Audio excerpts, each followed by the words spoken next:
శివుణ్ణి ఏ పువ్వుతో పూజిస్తే ఎలాంటి ఫలితం?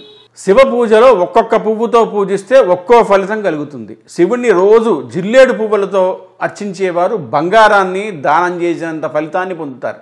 శివ పూజకు సంబంధించినంత వరకు 1000 జిల్లేడు పువ్వుల కంటే ఒక గన్నేరు పువ్వు ఉత్తమం. 1000 గన్నేరు పువ్వుల కంటే ఒక మారేడు దళం ఉత్తమం.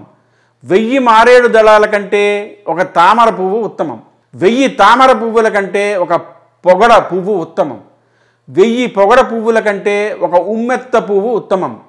1000 ఉమ్మెత్త పువ్వుల కంటే ఒక మొలక పువ్వు ఉత్తమం. 1000 మొలక పువ్వుల కంటే ఒక తుమ్మి పువ్వు ఉత్తమం.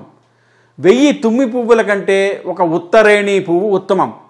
1000 ఉత్తరేణి పువ్వుల కంటే ఒక దర్భ పువ్వు ఉత్తమం. 1000 దర్భ పువ్వుల కంటే ఒక జమ్మి పువ్వు శ్రేష్టం. 1000 జమ్మి పువ్వుల కంటే ఒక నల్ల కలువ ఉత్తమం అని సాక్షాత్ శివపరమాత్మే చెప్పాడు. అందరూ జై శ్రీరామ్ అని కమెంట్ పెట్టండి. పెళ్లి సంబంధాల కోసం మా టెలిగ్రామ్ ఛానల్ మ్యాట్రిమోనీ ఇండియాలో జాయిన్ అవ్వండి.